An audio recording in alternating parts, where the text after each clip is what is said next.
یا ربی بالمصطفیٰ بلغ مقاصدنا واغفر لنا ما مضى یا واسع الکرم۔ معزز و محترم سامعین کرام، اللہ تعالیٰ کا کروڑہا احسان عظیم ہے جس نے آج ہمیں بیداری امت کانفرنس میں شرکت کی سعادت عطا فرمائی۔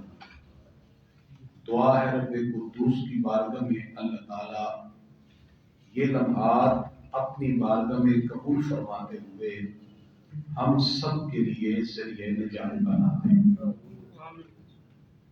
اللہ تعالیٰ نے امت مسلمہ کو بڑی عظمت عطا فرمائی۔ سب سے بڑھ کر اس امت کے سر پہ خیر امت کا تاج رکھا۔ اللہ تعالیٰ ارشاد فرماتا ہے کنتم خیر امت اخرجت للناس، اے میرے محبوب کی امت تم ساری امتوں میں سب سے بہتر ہو۔ تأمرون بالمعروف وتنہون عن المنکر، تم نیکی کا حکم دینے والے ہو اور برائی سے روکنے والے۔ تو اس امت کا یہ خاصہ ہے، اللہ تعالیٰ نے اس امت کے ہر فرد پر لازم قرار دے دیا کہ وہ نیکی کا حکم دیتا جائے اور برائی سے روکنے کی کوشش کرے۔ آج ہم جب اس امت کی طرف نظر اٹھا کے دیکھتے ہیں تو یہ امت اس وقت زوال پذیر ہے۔ تعداد کے لحاظ سے ہم تقریباً 1 ارب 80 کروڑ سے زیادہ تجاوز کر چکے ہیں۔ اگر یہ بات بلا مبالغہ ہو تو جب سے روئے زمین بنی ہے آدم علیہ السلام سے لے کر اب 2024 تک روئے زمین پر اس سے زیادہ تعداد میں کبھی مسلمان نہیں بنے جتنے 2024 میں۔ اس سے پہلے کبھی تعداد میں اتنے مسلمان، میں آدم علیہ السلام سے بات کر رہا ہوں، 1 ارب 80 کروڑ کو تجاوز کر چکے، یعنی ہم 2 ارب کے قریب ہیں۔ اور جتنے ہم اس وقت ذلیل ہیں شاید اس سے پہلے بھی ہم کبھی ذلیل نہیں ہوئے،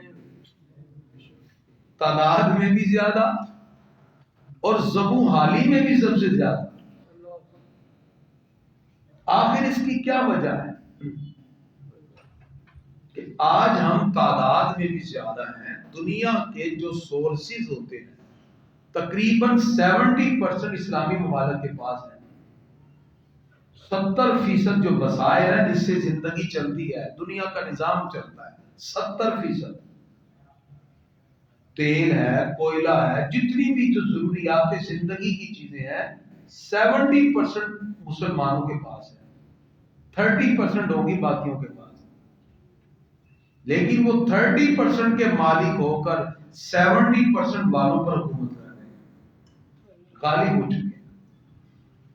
دنیا کی سب سے زیادہ فیکس آمدنی اسلامی ملک کی ہے، کویت کی، اسلامی ملک۔ دولت بھی ہے، پیسہ بھی ہے، فراوانی ہے، نعمتیں بھی ہیں، دنیا کے وسائل کا 70% ہمارے پاس ہے۔ تعداد میں اتنے ہیں کہ آج تک روئے زمین پر اتنے مسلمان نہیں ہوئے، پھر ہم کیوں ذبح حالی میں مبتلا ہیں؟ پھر یہ امت کیوں آج زوال میں مبتلا ہو گئی؟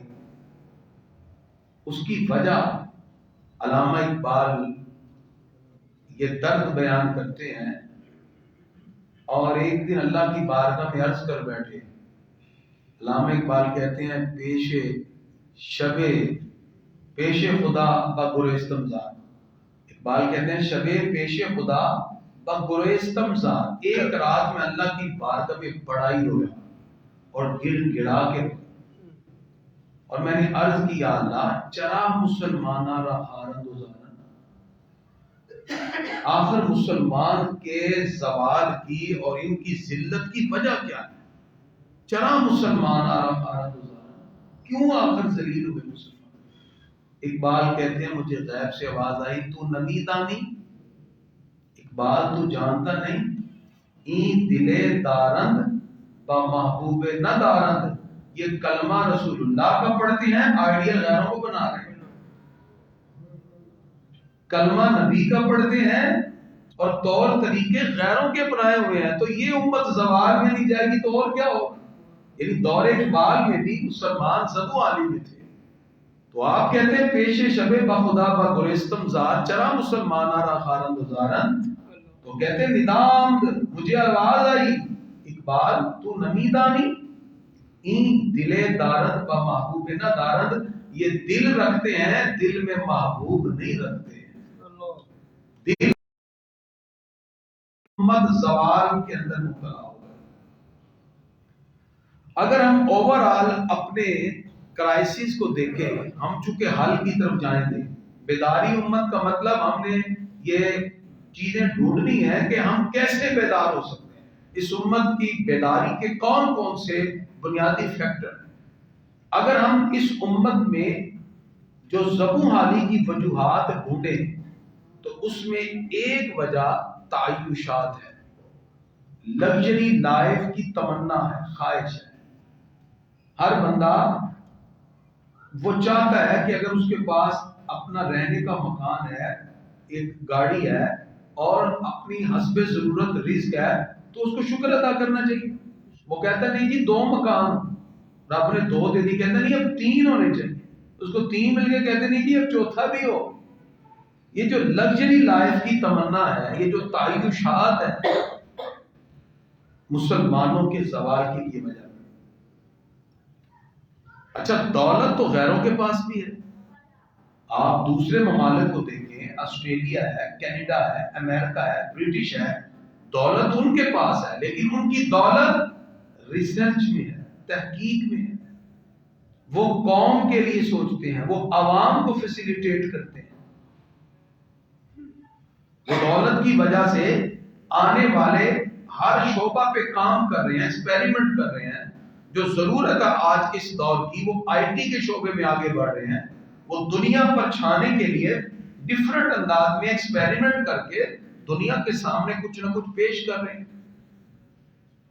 اور ہمارے ہاں جن مسلم ممالک کے پاس دولت ہے، ان کا صرف انداز یہ ہے وہ سونے کی گاڑی بنا رہے ہیں، وہ سونے کا ٹوائلٹ بنا رہے ہیں۔ دنیا میں سب سے مہنگا ترین مکان پتہ کس کا ہے؟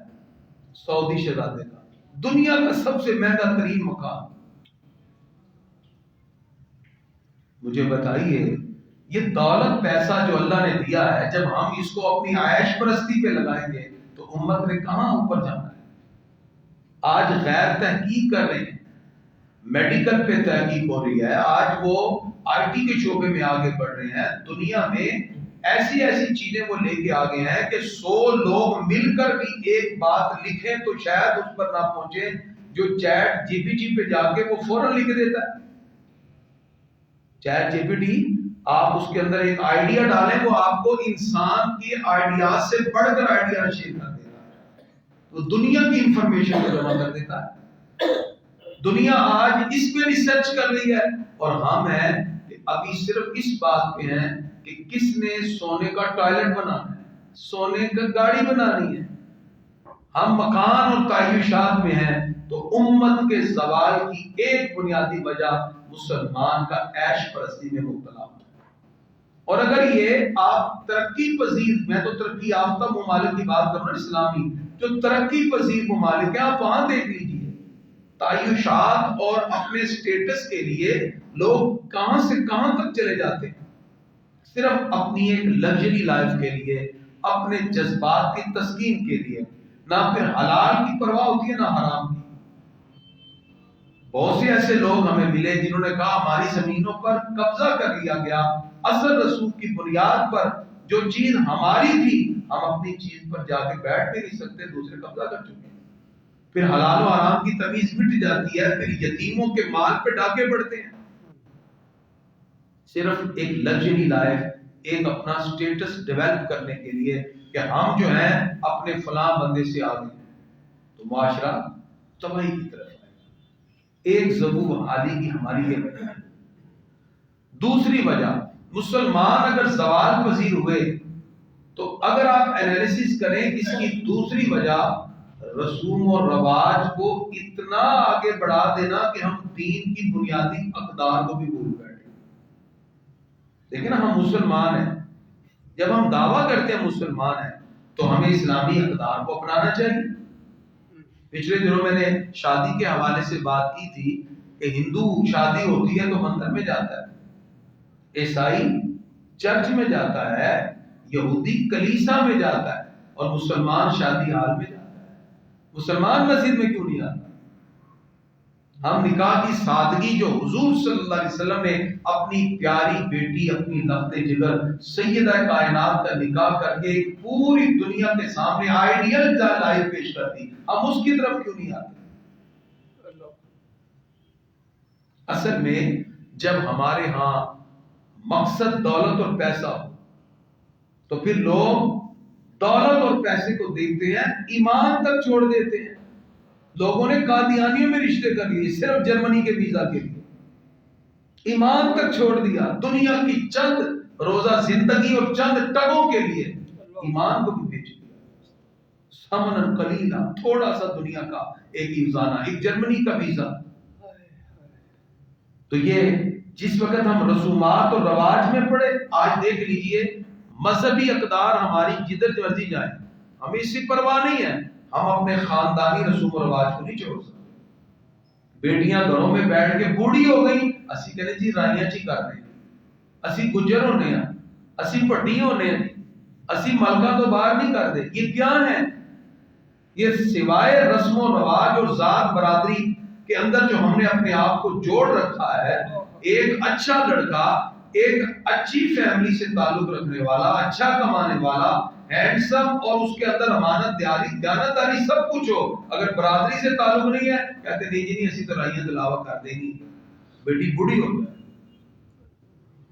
اور اسلام کے معاملات کو تو ہم نے بالکل چھوڑا ہوا ہے. آپ مجھے بتا دیجیے ہم کہاں اسلامی روایات کو، حالانکہ رشتہ ڈھونڈتے ہوئے سب سے پہلے دیکھا جائے کہ اس کا دین سے کتنا تعلق ہے. ہم نے تو دین کو بالکل سائڈ پہ رکھا ہوا ہے، اینڈ پہ جا کے پوچھتے ہیں. پوچھنا بھی کہاں ہے، آج کل تو وہ بھی حالات نہیں رہ گئے. تو یہ کیا ہوا؟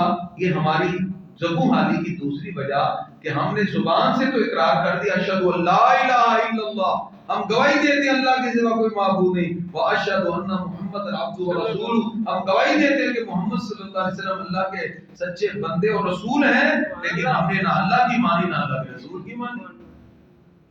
ہم نے تو روایات، اسلام نے پردے کا حکم دیا ہے، مرد و عورت کے اندر اختلاط کی اسلام نے اجازت نہیں دی. ہم نے شادیوں میں سارا کچھ پردے اتار کے سب کچھ ختم کر دیا. کہاں کی کو روایات؟ اسلام تو حیا کا درس دیتا ہے. حضور اکرم صلی اللہ تعالی علیہ وآلہ وسلم جس وقت ان کے پاس اسماء بنت ابی بکر آئی تو انہوں نے اپنے بالوں کو صحیح سے ڈھانپ نہ رکھا تھا، یعنی ان کی اوڑھنی باریک تھی، دوپٹہ. تو حضور صلی اللہ علیہ وسلم نے نظر پھیری اور فرمایا کہ بیٹی کے بال کی سیاہی بھی نظر نہیں آنی چاہیے. منع کیا حضور صلی اللہ علیہ وسلم نے کہ باریک چادر نہ پہنے، باریک دوپٹہ نہ پہنے. اب تو دوپٹہ دور کی بات ہے، سب کچھ اتارے ہوئے اور ٹک ٹاک پر سارا کچھ ناچ تماشا لگا ہوا ہے. اقبال نے کہا تھا یہ وہ مسلمان ہیں جنہیں دیکھ کے شرمائے یہودی بھی منہ چھپا کے بیٹھے، یہ مسلمان ہیں. اتنی بے حیائی اور اتنی جو عریانی ہمارے ہاں پھیل چکی ہے، یہ ہماری امت کی زبوں حالی کی ایک تیسری وجہ ہے. ایک صاحب نظر تھے ملک شام میں، سیریا میں، وہ حضرت خالد بن ولید رضی اللہ عنہ ان کی بارگاہ میں پہنچے. کشف اللہ نے ان کو دیا تھا، صاحب کشف تھے. انہوں نے ان سے بات کی اور سیف اللہ حضرت خالد بن ولید رضی اللہ عنہ سے کہا آخر اس امت کی زبوں حالی کی کیا وجہ ہے؟ تو انہوں نے کہا یہ امت کی زوال کی بنیادی وجہ اس میں فحاشی اور عریانی کا آ جانا ہے. المان والحفیظ، ہمارے ہاں 20 روپے کا پاؤڈر بھی بیچنا ہو تو اس کی بھی ہم نے اشاعت کے لیے ایک لڑکی کی تصویر لگانی ہوتی ہے. ہم نے 50 روپے کا بھی اگر کوئی شیمپو بیچنا ہے تو لڑکی کی تصویر لازم ہے. اور ہم مسلمان ہیں کہ جہاں حاتم تائی کی بیٹی آئی وہ مسلمان نہیں تھی، حضور صلی اللہ علیہ وسلم نے آگے بڑھ کر کالی کملی ان کے سر پہ ڈال دی اور بتا دیا کہ ہم اپنی نہیں غیروں کی بیٹیوں کو بھی عزت کا تحفظ کرنے والے. یہ اسلام کا درس تھا. اور ہم آج ایک چھوٹے سے فیس پاؤڈر 100 روپے کے پاؤڈر کے لیے بھی ایک لڑکی کی تصویر لگانا ضروری سمجھتے ہیں. ہمارے پوریٹر دیکھیں جو باہر لگے ہوئے ہیں اور یعنی اور فحاشی کے پورے تصاویر ہیں.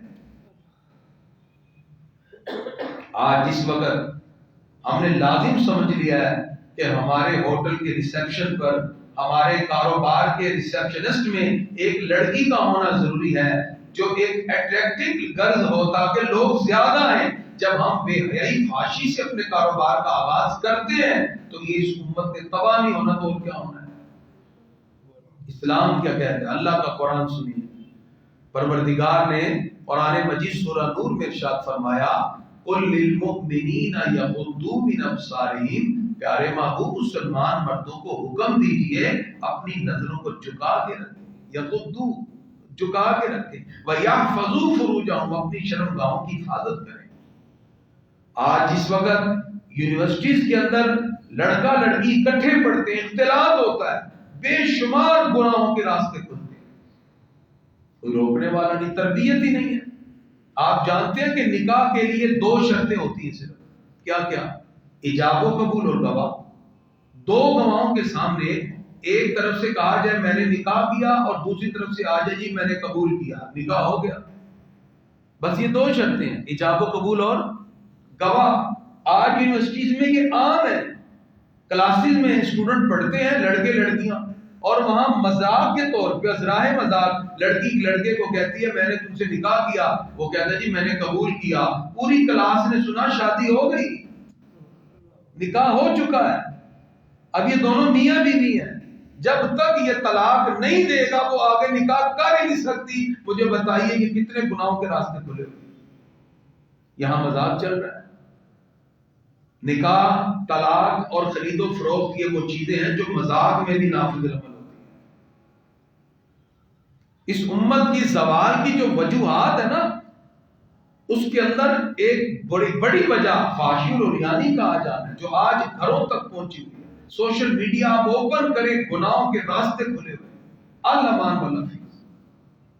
اسلام نے تو قطعا اجازت دی تھی مرد و عورت کے اختلاط کی. اسلام تو قطعا اجازت نہیں دیتا اس بات کی کہ مرد و زن کا اختلاط ہو اور نہ ہی اس بات کی کہ ان کو سوشل میڈیا کا مرکز بنایا جائے. آج ایسی ویب سائٹس آ گئی، ایسے پروگرام آ گئے جن میں کہا جاتا ہے کہ آپ اپنے سبسکرائبر بڑھائیے، ہم سے پیسے دیجیے، آپ فور یو پر آئیں، آپ کے جتنے زیادہ دیکھنے والے ویور ہوں گے ہم اس کے مطابق آپ کو لاکھوں روپیہ دیں گے. لوگ چند ٹگوں کی خاطر اپنے لباس کو اتار کر برہنہ ہو کر آج لوگوں کو اپنا جسم دکھاتے ہوئے یہاں تک پہنچ گئے. یہ امت زوال میں مبتلا ہو گئی کہ آج نہ وہ عزت کا پردہ رہا، نہ بہن بھائیوں کی وہ عزتیں رہی، نہ وہ باپ کا مقام عزت رہا. کیونکہ ایک شخص جس وقت ایک پڑھتا ہے، تعلیم حاصل کرتا ہے، میڈیکل کی ڈگری لیتا ہے، اپنی زندگی کے 20 سال 16 سال لگا کر جس وقت وہ کسی ہاسپٹل میں جا کے بیٹھتا ہے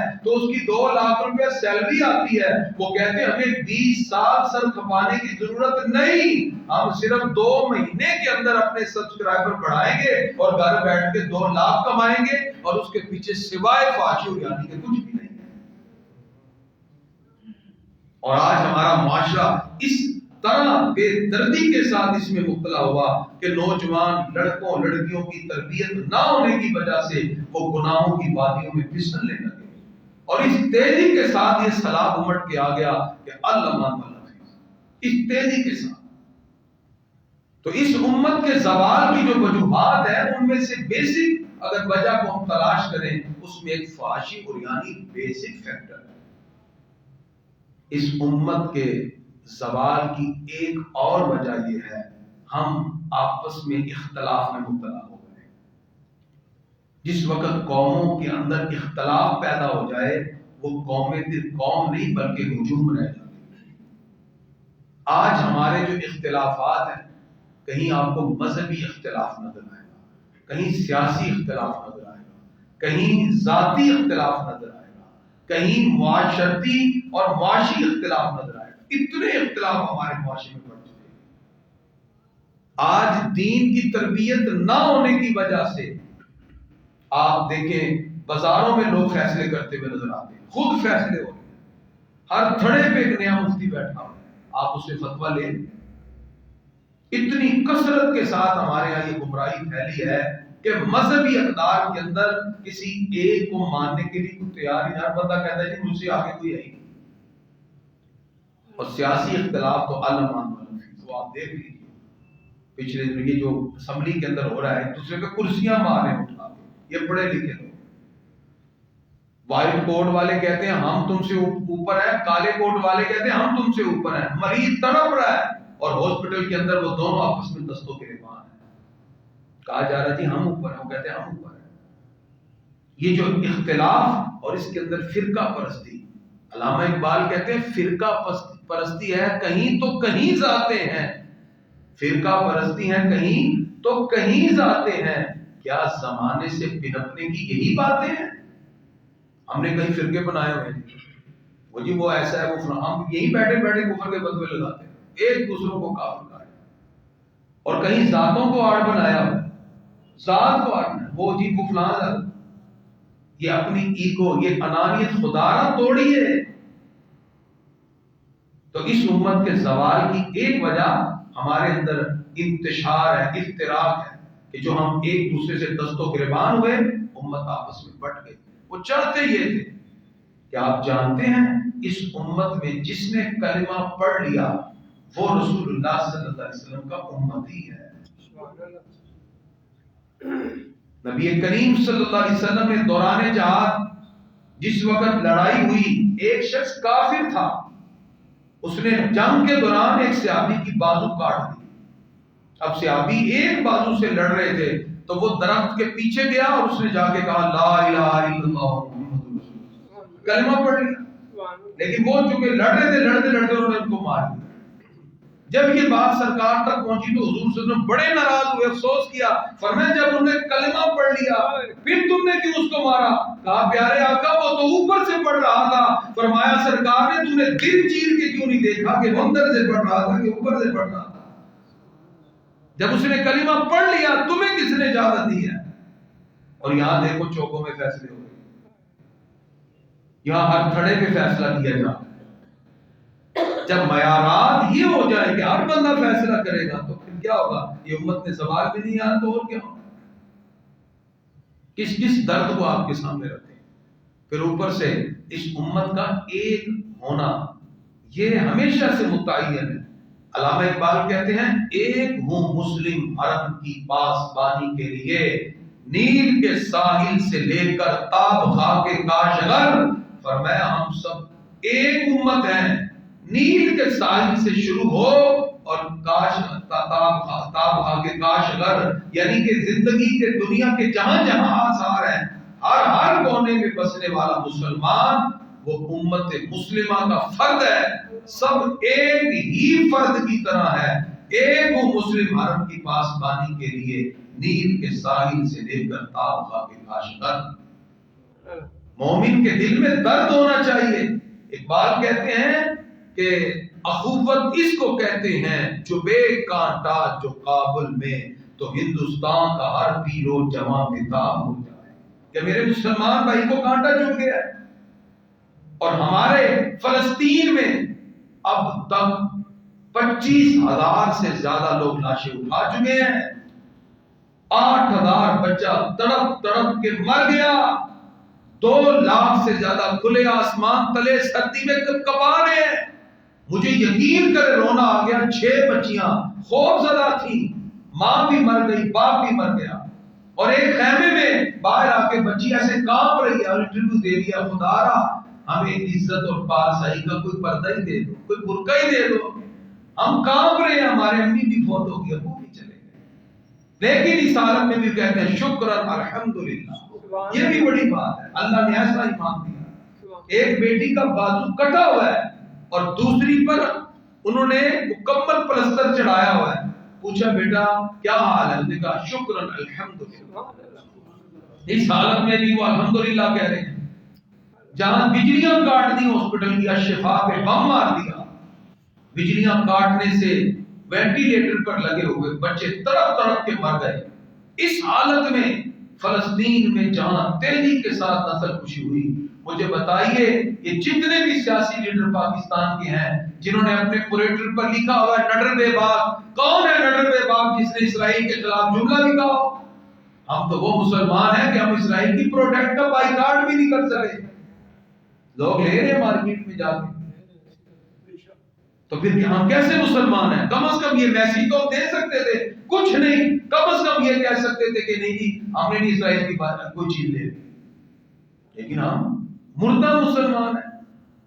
اقبال کہتے میں نے رب سے ایک دن شکوہ کر دیا، یا اللہ کیا تیرے نام کا عوض صرف خالی ہے؟ ہم تیرا نام لیتے ہیں ہم ہر طرف ذلیل ہی ہو رہے ہیں.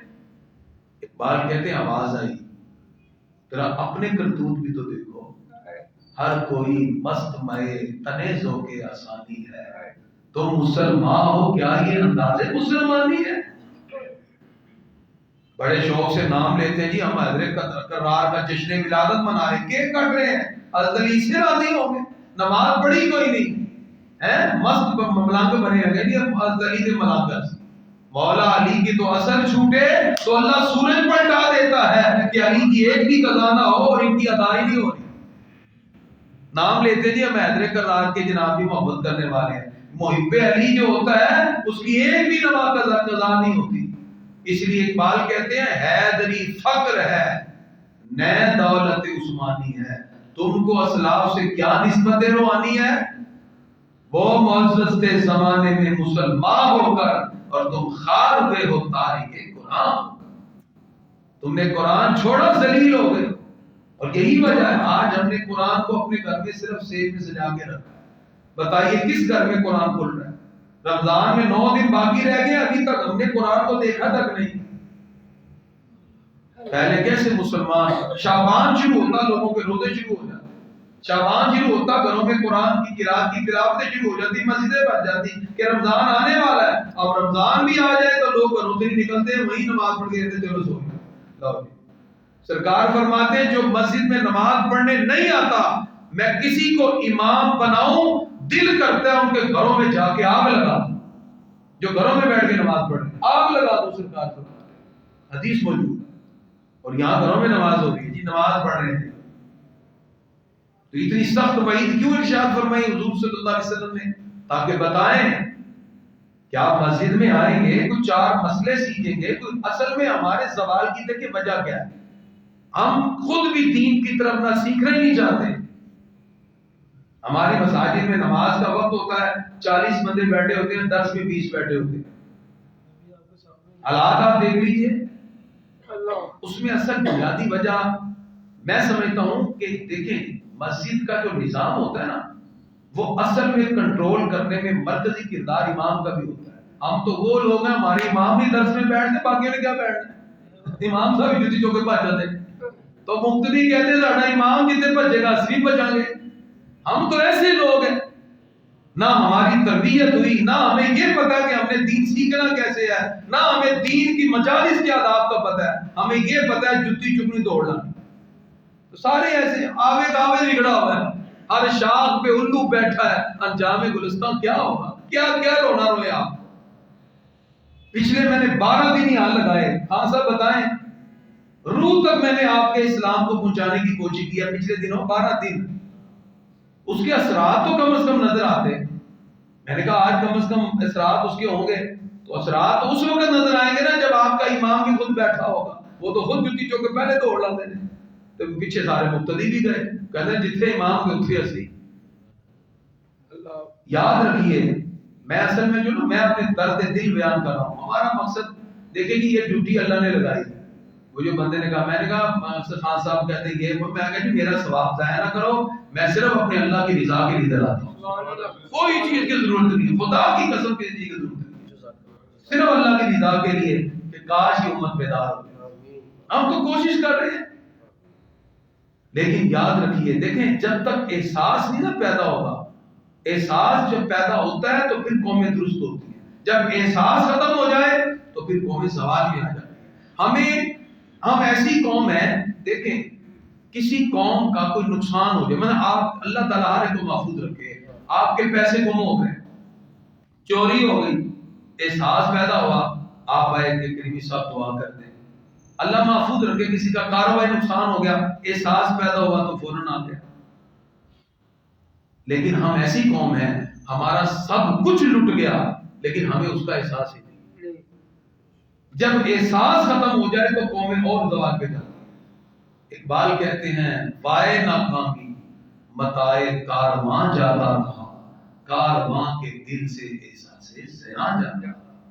پڑھے کبھی اقبال کو روتا ہے دل ہمارا، کہتے ہیں وائے ناکامی متائے کارواں جاتا رہا۔ ناکامی یہ ہے کہ ہمارے ہاتھ سے سارے کا سارے لٹ گیا، لیکن لٹ گیا وہ تو ایک الگ چیز ہے۔ وائے ناکامی متائے کارواں جاتا رہا، کارواں کے دل سے احساس زنا جاتا رہا۔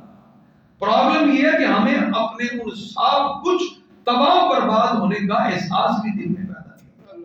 ہم کہتے ہیں ہو گیا پھر کیا؟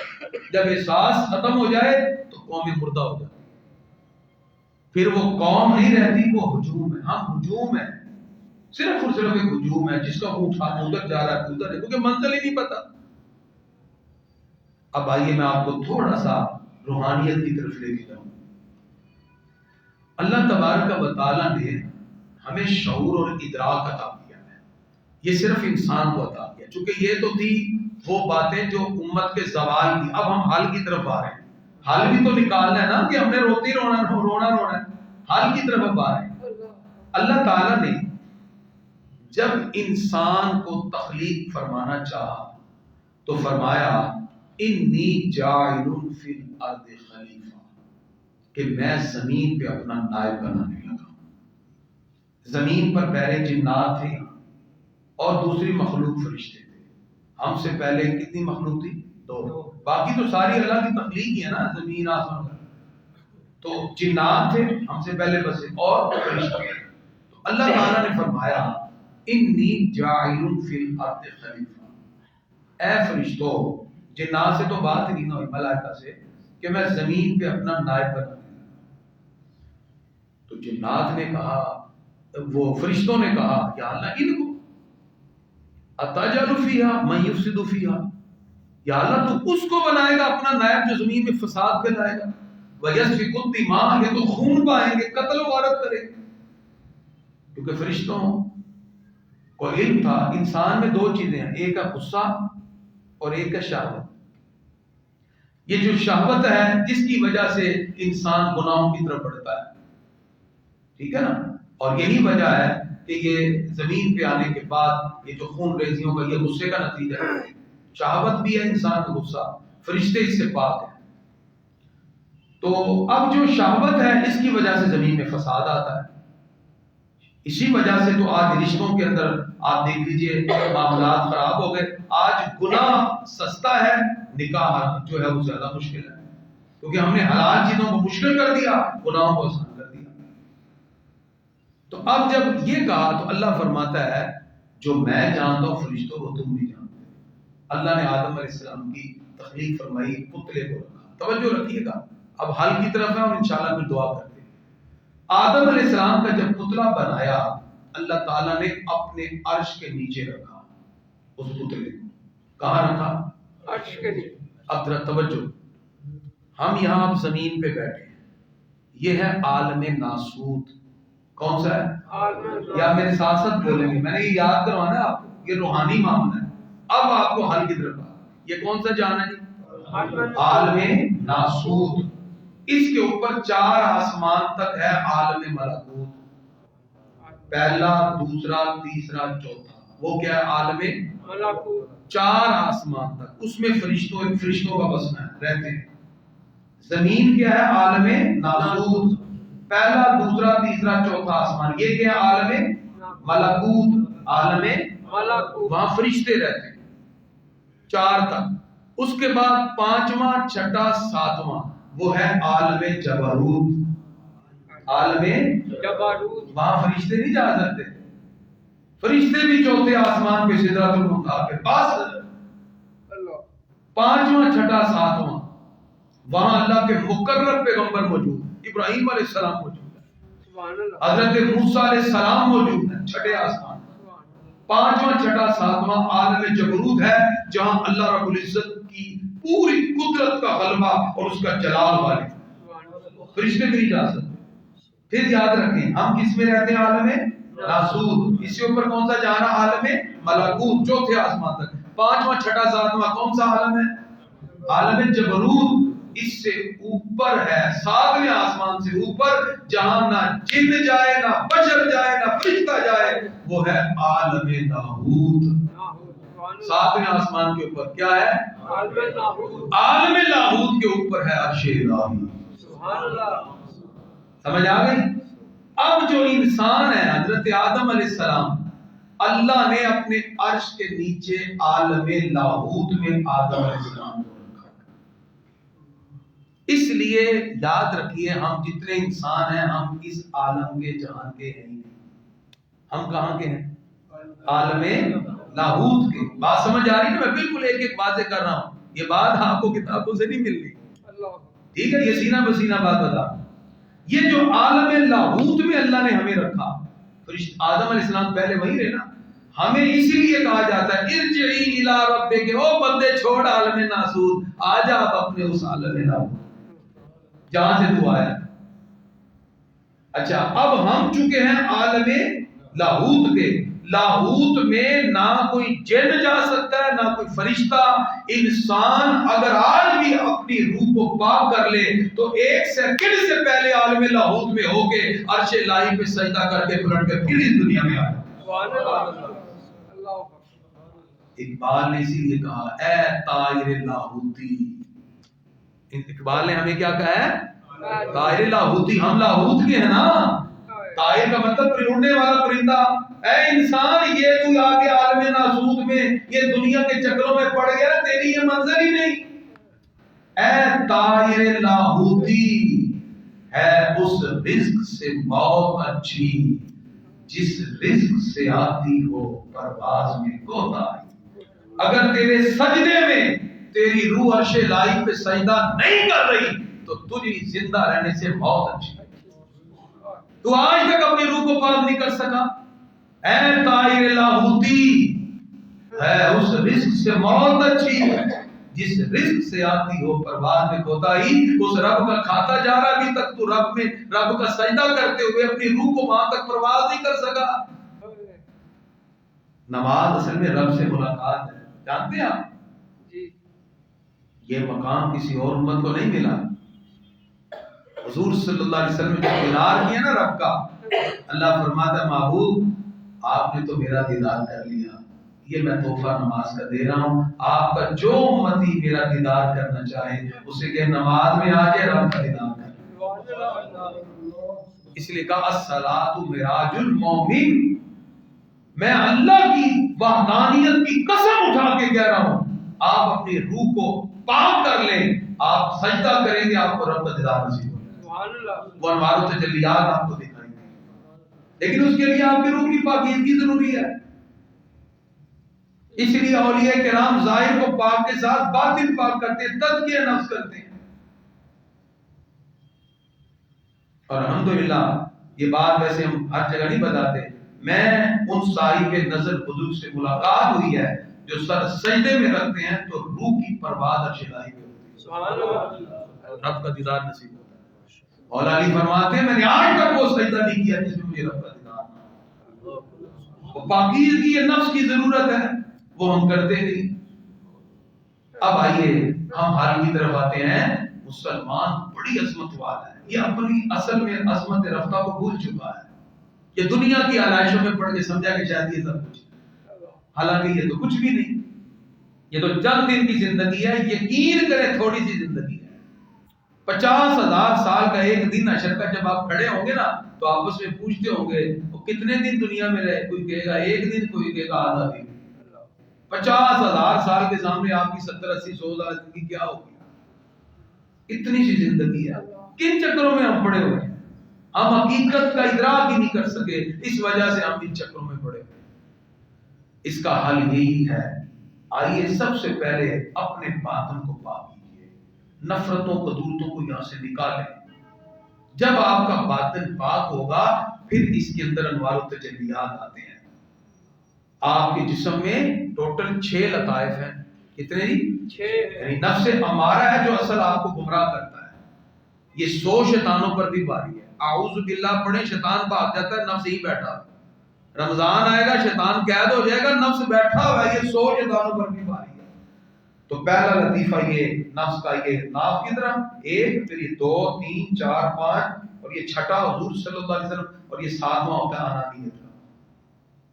جب ایک لطیفہ بھی آپ کا اوپن ہو جائے، اس کی کرنیں سورج سے بھی زیادہ ہے، اس کی انواروں سے جلیات اتنی زیادہ ہے۔ تو یہ لطائف اوپن کب ہوتے ہیں؟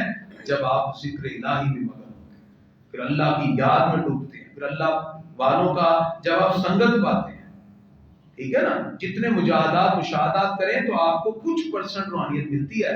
جب اولیاء کرام کی بارگاہ میں بعد وصال قبر پہ حاضری دے، آپ کو زیادہ تر روحانیت وہاں سے نصیب ہوتی ہے، پھر مقام اونچا ملتا ہے۔ تو اس لیے ہم اپنی بات کو یہاں ختم کرتے ہیں۔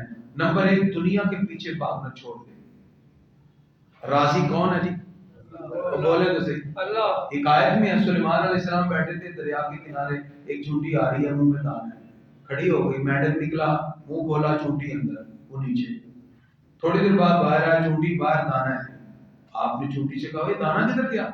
کہا جی اللہ نے میری ڈیوٹی لگائی تھی، بالکل اس دریا کے نیچے ایک پتھر کے اندر 2 نبینا کیڑے ہیں، اللہ کے حکم سے دل پہنچا گیا ہے۔ آپ نے سر سجدے میں رکھا، یا اللہ تو ہی رازق ہے جو اس دریا کے نیچے پتھر کے اندر چھپے ہوئے نبینا کیڑوں کو رزق دے سکتا ہے، وہ تمہیں رزق نہیں دے گا۔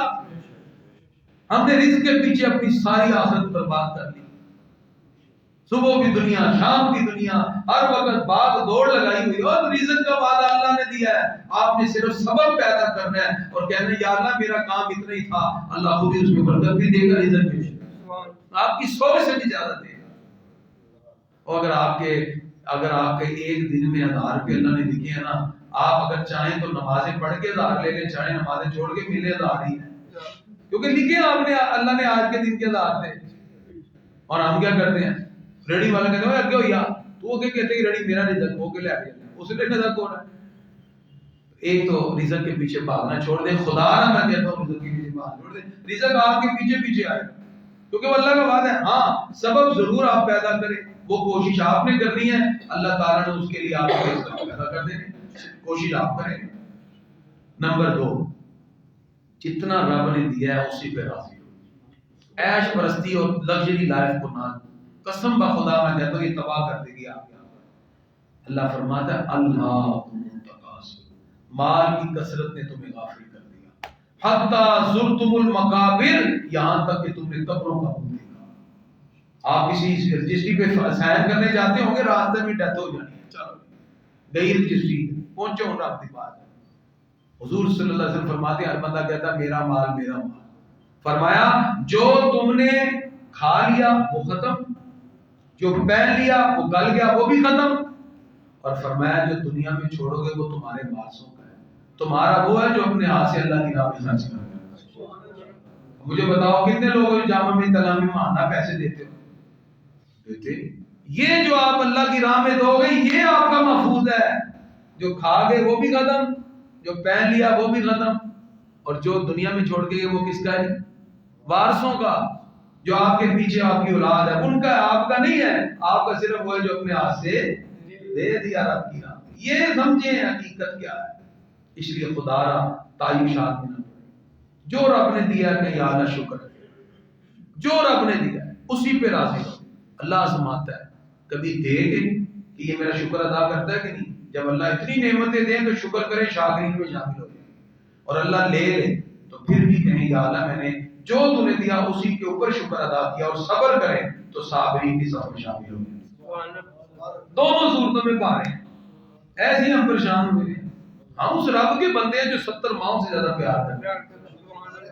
آپ اس چیز کو سوچیں تو صحیح کہ ہم نے جب اللہ کی محبت کو دل میں بسا لیا تو پھر کس چکروں میں پڑے نہیں۔ 2 باتیں ہوگی جی۔ تیسرا آپ سے ہاتھ باندھ کے ریکویسٹ ہے، اپنے بچوں کو سوشل میڈیا نہ دیں، یوز ہی نہ کریں، بالکل نہ دیں، آپ کے بچے تباہ ہو گئے۔ ایک یہ ہے کہ اگر وہ اسٹڈی کے لیے موبائل یوز کرتے ہیں، اسمارٹ فون، تو اس کی نگرانی رکھیں، ان کو کوئی ایسا انسٹاگرام اور فور یو پہ آنے کے لیے ٹک ٹاک اور یہ چیزیں ان کے اکاؤنٹ ہی نہ بنانے دیں. انہیں کہ بیٹا ہم مسلمان ہیں ہم، اور خود بھی نہ یوز کریں. مسئلہ یہ ہے کہ جب باپ چلا رہا ہے بیٹے کو کہتے ہیں بیٹا تو نہیں بھیجنا، وہ کہتا بھائی تو ہی دیکھ دے. اور بھی ہم رول ماڈل بنیں گے. تربیت دو طرح کی ہوتی ہے، ایک ہوتی ہے جو آپ کی باتوں سے ہے، ایک آپ کے عمل سے. 90% بچہ آپ کے عمل سے سیکھتا ہے، 10% آپ کی بات سے سیکھتا ہے. آپ کہیں گے جا کے کہہ دو بات پاپا نہیں ہے، تو اس کو پتا ہے پاپا نے جھوٹ بولا ہے، کل کو وہ کہے گا پاپا میں بھی نہیں ہوں. باہر کہیں دوستوں کے ساتھ گیا ہے تو کسی نے بتایا وہ شیشہ پین گیا ہے، بیٹھا ادھر ہی ہوا کہتا ہے پاپا میں بھی نہیں، میں تو کہیں اور ہوں. کیوں؟ اس کو پتا ہے ٹریننگ باپ نے دی ہوئی ہے جھوٹ بولنے کی. جب وہ گناہوں کے ویب سائٹ پہ جا کے سوشل میڈیا دیکھتا ہے اس کو ایک چیز کا کانفیڈنس ہوتا ہے کہ میں نے اپنے ابو کے موبائل میں بھی یہی ویب سائٹ کھولی ہوئی ہے.